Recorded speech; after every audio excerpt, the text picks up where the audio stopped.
Tell me when I should start. Right there.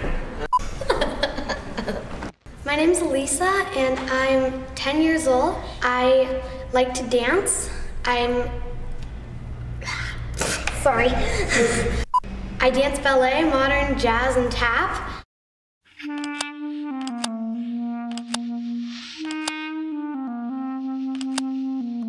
We got the diagnosis, but Elisa didn't want to know what it was. And in fact told me, I'm not ready to hear, I don't want to hear, I don't want to hear. And then I said to her, whenever you're ready, you ask me, and I'll tell you what the doctors have told me. And one day she said, Mom, I'm ready for you to tell me, but I want you to whisper it in my ear, which I thought was really brilliant as a child, because it makes it very small, right? So I leaned over and I said, the doctors say you have leukemia. And she knew about her dad's history of cancer and what he went through. And so she looked at me and kind of a big smile on her face and she said, oh, thank goodness, Mom, I thought you were gonna tell me I had cancer. So one of the hardest things I had to do was then say, oh, honey, leukemia is cancer. That was a rough day, yeah? I was diagnosed when I was 7 in May, and yeah, it was really hard for me because I didn't know anyone else who had leukemia. I had a journal then, and I still have the journal entries about when I was freaking out and stuff. Yeah, so.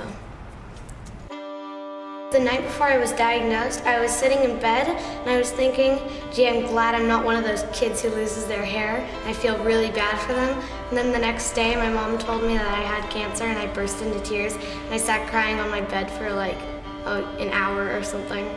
It was really hard for me. And it was really intense because your whole world gets turned upside down in an instant, basically. You go from Elisa being our healthiest child at the time to suddenly very sick. And the day that we actually found out, she was really sick. She couldn't walk. I had to lift her in to get in and out of the bathroom. My friends, they were great. They visited me in the hospital and they would bring me toys and cards and stuff. My whole class were just really great about it. They didn't make me talk about it a lot. That first month was really horrible, I would say, in terms of what we had to go through. Lots of shots, lots of trying to support her through this, trying to keep her positive. Finished taking all of my pills for the past 2 years last night. So I finished treatment in August, so yeah.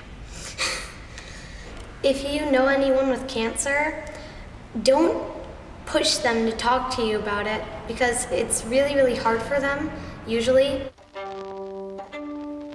I think it's important that kids understand that when kids are going through cancer treatment, they're losing their hair, they're not feeling well, they gain an enormous amount of weight in a very short period of time because of the steroids, that all of that is medicine related and that it's part of the treatment and it's not at any fault of theirs. You know, they didn't do anything wrong to get cancer and they are certainly just like any other kid. My first recital, when I was 7, I was sick and I couldn't participate in the dance because I had been in the hospital for most of that time. I got to come out and everybody was really great to me, and they gave me an award afterwards for my courage, and I felt really gifted to have a community that really cared for me like that. It's great that kids are thinking about raising money for this because I don't want anybody else to ever have to go through it.